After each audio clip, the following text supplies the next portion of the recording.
take me back out to Vegas February 18th. I'm ready to go. Okay, I'm with the UFC's newest signing from here in the UK, Sam Patterson. Sam, how you doing, man? I'm very well, thank you. Nice to have you down here in our training facility, Team Crossface.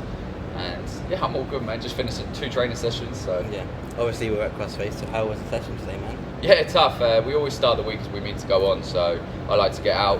I've done an hour run this morning and then wall wrestling this morning, which is a killer. If every fighter out there knows wall wrestling is a bit of a savage session. So yeah, it was good. We start the week as we mean to go on, start hard and keep going. 27th of September. Take me back to that night, that whole week. How was that for you? It was a madness, if I'm honest. It feels like a lifetime ago now, if I'm honest. It feels like a long time ago, but it was an experience. And the main thing is I took it all in, because sometimes, like when you got a fight week or you got a fight coming up, you just want the fight to come. You don't care about anything else. But I really took Vegas in. I took the whole experience in, going to the UFC PI, seeing the UFC, how they run stuff, and it was a mad experience. I can't lie. And to come out with the contract, the dream secured, it's amazing. So when you think of that night, what are the emotions that kind of go on in your mind? It's crazy because I felt I'm not very emotional. Like, I'm not an emotional person. Like, I don't cry at a lot of things. I'm not bothered by a lot of things. But it was a weird kind of emotion because for me, I've been saying it for years, I'll get to the UFC. So it wasn't kind of a shock to me, but what was is seeing the reaction of all my team. Like after you win, I don't know if you see the Dana White's Contender Series, you sit in the seats and he talks about it and then you walk through to meet him. That walk through, you have your whole team and everyone around like cheering for you, like, because you've got the contract. And when I walk through and I see all my team, my partner was there and a couple of friends and teammates, and it was just seeing how genuinely happy they were. That gave me emotion, and I don't really feel emotion for myself, but that was emotional. And the whole thing was so, I knew it was going to come, but to actually go and do it is another thing. And the pressure of the show and everything was crazy, but we got it done. So obviously it's been a little over a month now. Have you noticed much of a difference now you've got that UFC tag on you? No, not in myself. A lot of people around say, like, I'm mopping the mats and stuff, and people are like, oh, you still mop the mats, you're still hot. I'm never going to change. I will still work. And really, nothing's changed because this is just the start. We're only just getting started. This was always the aim, to get to the UFC, but the goal is never just, the goal now is not to, we've signed with the UFC, it's to stay in the UFC. And I want a career in the UFC. So really, it's just another chapter of the book, and we're just getting started. So nothing's changed for me. I'm in the gym every day at the moment, getting better. That is if I've got a fight or no fight, I'm always in the gym, and I'm still mopping the mats, and my milk still costs the same as everyone else. Nothing changes when you get to the UFC. You just got to be training harder and getting better. So obviously you've talked a lot about Q1. That's obviously the goal now. Just looking forward to that day, right? Yeah, like the first quarter is definitely when I'm looking to get back out. I want to be active. As long as I'm healthy, I'm active. And I'm all good, to be honest. I'm in the gym now, training. There's no more, I wanted to get out before the end of the year, but I was told there's no more spaces. Everything's booked up, which is absolutely fine. It just gives me more time to improve. So we're looking at the first quarter.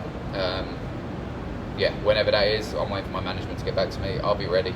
As long as they give me enough preparation time to get the weight down and get ready. But the longer they leave it, the more time I'm in the gym getting better. So it's going to be a whole nother level by the time the fight comes around. Has there been much dialogue between yourself and the UFC on that, or not really? My management handled that stuff. I'm just in the gym training. I asked for the end of the year. They told me it weren't possible because it's fully booked. So they said they want me out first quarter of next year. If that's February, I'd like February. I see they got that February 18th card. If that's a possibility, I don't know. They haven't said a location. It's a fight night card. It'll probably be back at the Apex. And if it is, it's familiar to me. I've just got back from there, from fighting in that cage. So take me back out to Vegas. February 18th. I'm ready to go. As long as, like I said, I'd like to get 3 fights in next year. I only got 2 in this year, but one of them was one of the biggest fights of my life, and I broke my foot. So next year I'm looking at 3 fights, 3 wins, 3 finishes. Did you break your foot during the fight? In my last fight before the one before the last. Yeah. I broke my foot in 2 places, and that was a nightmare to get fixed. That's a bad recovery. Especially when you don't know about it, because I was told by the hospital and that, I don't want to drop anyone in it, but I was told it was just a bruised foot because it was swollen. So I went away, no breaks, and then after like 8 weeks, I was like, I still couldn't put a shoe on after like 8 weeks, and I was like, this ain't right. So I went paid for an MRI scan, and it come back with 2 clean breaks. Like I got 2 different breaks. So yeah, I broke that in the fight, and then the Dana White fight was a big fight. You know, like it was the biggest fight of my life, and yeah, I like to stay active. More than 2 fights next year, definitely 3 fights in the UFC.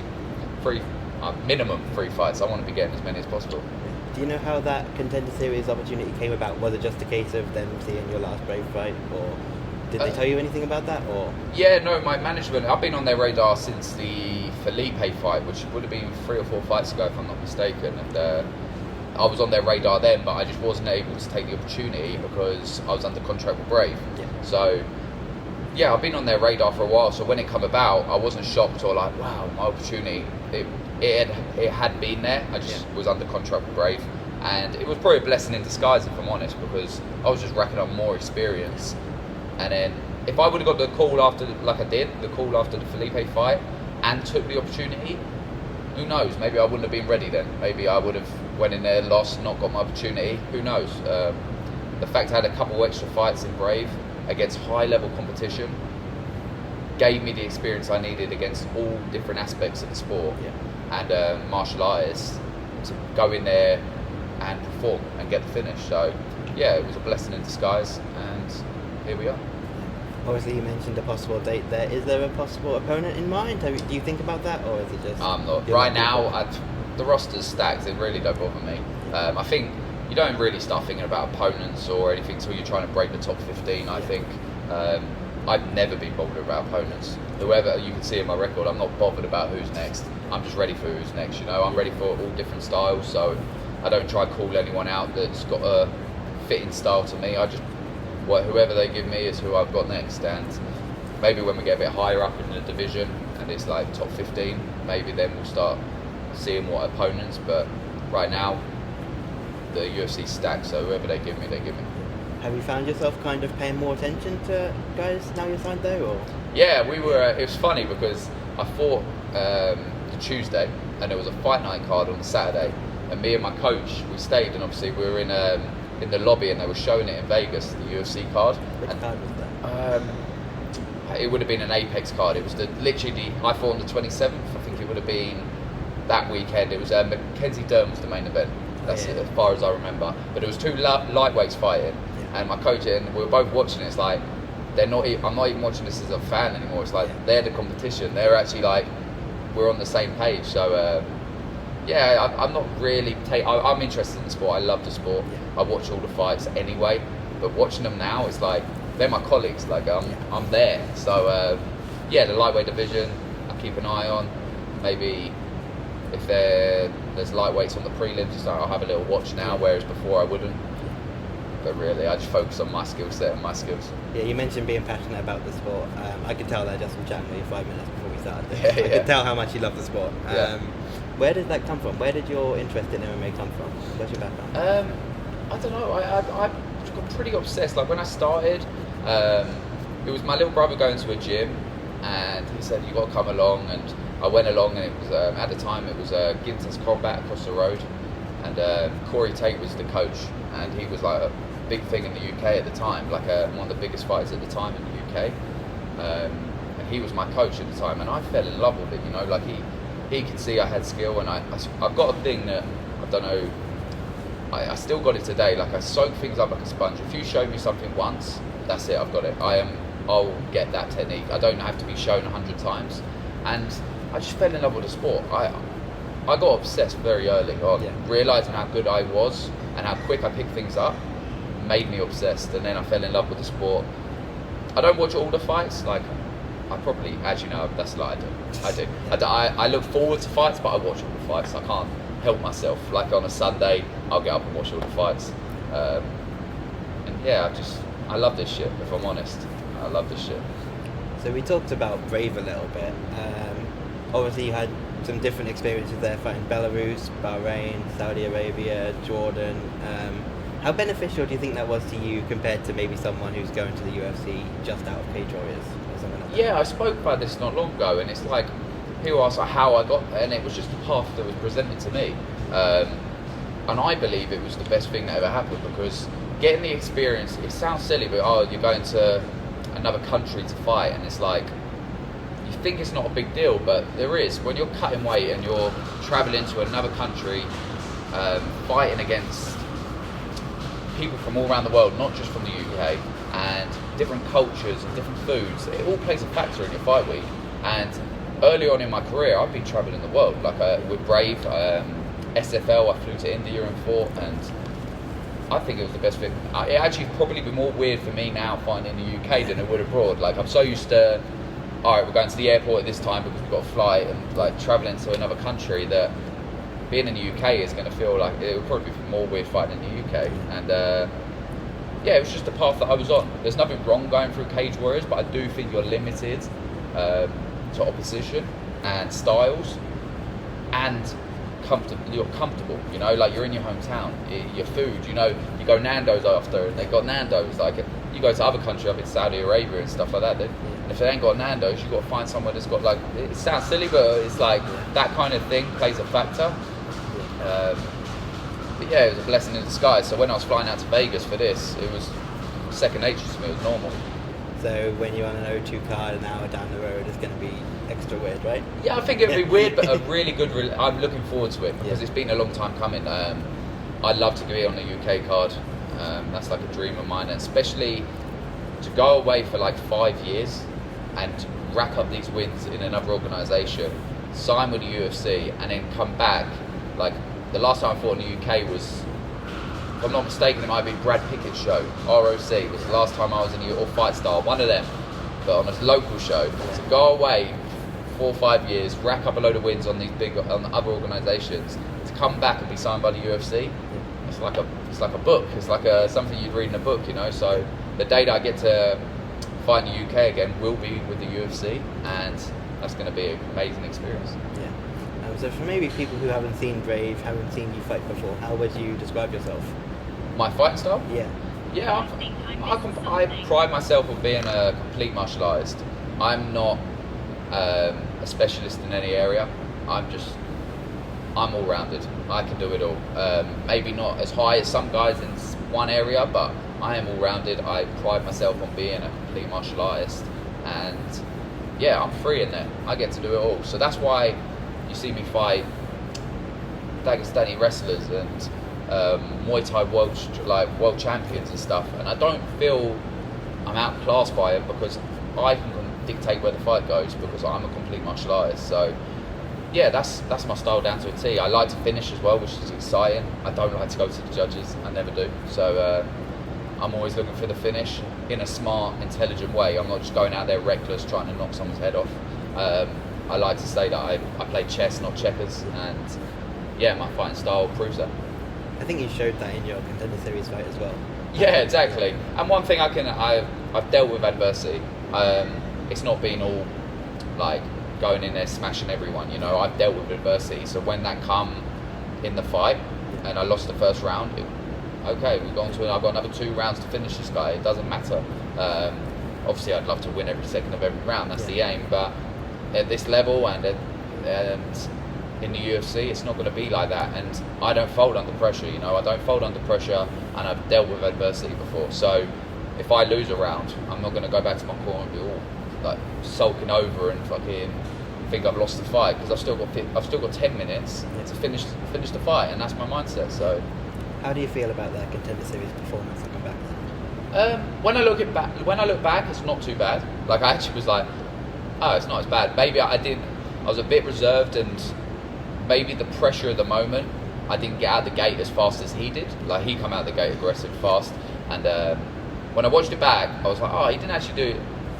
It wasn't too bad. But when I was in there and I went back to my corner after the first round, I was like, fuck, I got my ass handed to me. I was like, I need to pull something out of the bag here. This guy fucking smashed me to pieces. He dropped me, he took me down. I was like, what the fuck's going on? So that's what I was like. But when I watched it back, a lot of the shots he was throwing were missing. The one that dropped me was behind the head, and he took me down the end of the round. And I was like, he's give everything in that round. I watched him go back to his corner, and I was like, if you're tired, like now, you are screwed, because I only get better. Yeah. My cardio is something I'm known for, and I pride myself on again that as the fight goes on, I get better. I just wish he just come out more aggressive than I did in the first round, and it looked good for him. But when I watched it back, I was like, I'm actually happy with this. Like, I dealt with the adversity in the first round, and that was his load, and he couldn't finish me in the first, and I come back in the second and dominated and finished. Yeah. So overall, I was happy. The pressure of the moment was probably why the performance wasn't as high as I expected, because I was on fire in training camp. Like, I put everything in, and I was firing on all cylinders. If you ask anyone, I was sharp, I was ready to go. And I just don't feel I got going as quick as I would have liked. But maybe the pressure of the moment. But my UFC debut won't have as much pressure on it as that did, because that was the dream. It was like Dana was sat there with his hand with the contract, like fucking everything you worked your ass off for. That pressure is something I'll never feel. Maybe the only time I feel that is fighting for a world title, because you win the fight, you get a gold belt, which everyone dreams of as well. So my UFC debut will be a lot better than that performance. We touched on this a little bit before we started talking on camera. We're really in a golden age of UK MMA at the minute. Obviously, we've got Leon with the belt, Arnold's up there, even this Cage Warriors show at the weekend. So how do you feel about like being a big part of that now in the UFC? Yeah, it's motivating, like seeing the talent coming out of the UK, and the talent that's from the UK in the UFC already and to be a part of it, it's incredible. Like you said, they're just a couple of Leon, Arnold Allen. These guys they've been in the UFC for however long. Yeah. But now they're at the top of the UFC, and you've got the guys like you've got Nathaniel Wood, you've got Mark Diakase. There's so many names now, and then we're also all-rounded as well. Like I believe the UK talent are full mixed martial artists. A lot of the guys. It didn't used to be that way. It didn't used to be that way. It was just, the UK's got no wrestling. Like that was the common thing people said. But now look, the sport has evolved so much, and I believe the UK has evolved so much, like the talent and everything. So to be a part of that's massive, and I hope it keeps. I think it will, and it will keep growing. Just seeing Leon win the title was crazy, like for UK fans and UK fighters, and I think the next generation is going to be even better, and it's just going to keep growing like that. So to be a part of it now and a part of the UFC roster is just incredible. Yeah. One thing I want to touch on, which a lot of MMA fans find interesting, especially because some aren't the best, tattoos. Obviously, I see you sitting here. You've got some good work on those arms. What are we working with? What you got? Yeah, I've got. This one's just like a mandala, just random stuff. But I got 2 magpies. They're my dad's favourite birds. 1 for sorrow, 2 for joy. It's something he always said. So, and then you're always meant to salute them. It's something he said to me growing up. So I got it tattooed on my arm, and then that's it. Really, nothing too crazy. I think I'm going to get my back done, and it's just finding the time to do it, if I'm honest. It's just a nightmare. It's like I don't want to take a week off training after, or a couple of days off training with soreness because it swells up. So it's just finding the right time to get it done. Yeah. Just to finish off here, obviously we've got a big fight this weekend. Israel Adesanya, Alex Pereira. How do you see that one going? What fight card? The whole card is stacked. It is a madness. That fight, I think Adesanya's got too much experience for him. Yeah. And the thing is, he's dangerous, and that's why this fight's exciting. And everyone's talking about the previous. Fuck the previous. That means nothing, and I don't believe it means any. I think for sales it means a lot. Yeah. But for the fight itself, I think Adesanya's had too much experience in MMA and in the UFC. That will not affect him one bit. But you can never count someone out that's got knockout power, because Pereira has got knockout power and he has caught him before, so he's going to go in there very confident. So it does make for a good fight, but I think Adesanya's going to be too much. Yeah. And obviously a great fight in your division as well, Dustin Poirier and Michael Chandler. Top of the... So good, right? That's just going to be a scratch. Like, that's entertaining. It's the same when Michael Chandler for Justin Gaethje. Yeah. You cannot expect anything but fireworks, and I think this is the exact same. I think Michael Chandler's got a bit caught up in the exciting the fans more than winning the fight. Yeah. You know what I mean? I think he's got a bit... I think he could have won the Gaethje fight with a bit more skill than he could have Like, he was catching Gaethje, but he was so caught up in brawling and making it entertaining. He was trying to be tough. Why? You were going to win the fight, win the fight, and that's still entertaining because your style's entertaining. Yeah, he's an entertaining fighter. Yeah, so I think that's going to be the difference. I think Poirier, he's going to be entertaining, but Poirier also wins the fight. I think his technical ability, unless Chandler hits him and knocks him out, but I think Poirier he's entertaining, but he also knows how to. It's like when he fought Dan Hooker. Yeah. He's also on the card, but Poirier versus Dan Hooker. It was an entertaining fight, but Poirier was starting to steal the rounds and steal the fight away, and actually won the fight, and it still made an entertaining fight. Yeah. So, yeah, I think Poirier takes that one. Yeah. Just going to finish off with a little bit of word association here. So I'm going to grab my phone for this one. Go far away. We've just got a few names here. Go. What were you going to say? Oh, you're going to say the name and then I just tell you what I think? Or? Yeah, just what comes to mind. We'll start with the champion in your division, Islam Makhachev. Wrestler. Savage. Wrestler. Yeah. Charles Oliveira. Savage. Jiu-Jitsu. Okay. Paddy Pimblett. On the rise. Doing great things for UK MMA. Yeah. Conor McGregor. Oh. Had a few. I thought because we hadn't been around for what he's done for the sport and how big the sport is. A lot of what the sport has got to now is thanks to him. So, Savage. Nate Diaz. Gangster. Jake Paul. Hey, he's doing alright things as well, actually, that guy. He's people tune in, win or loss. Boxing. Good answer. Darren Till. Gouser. Michael Bisping. UK original. A man you know well from your week on the Contender Series.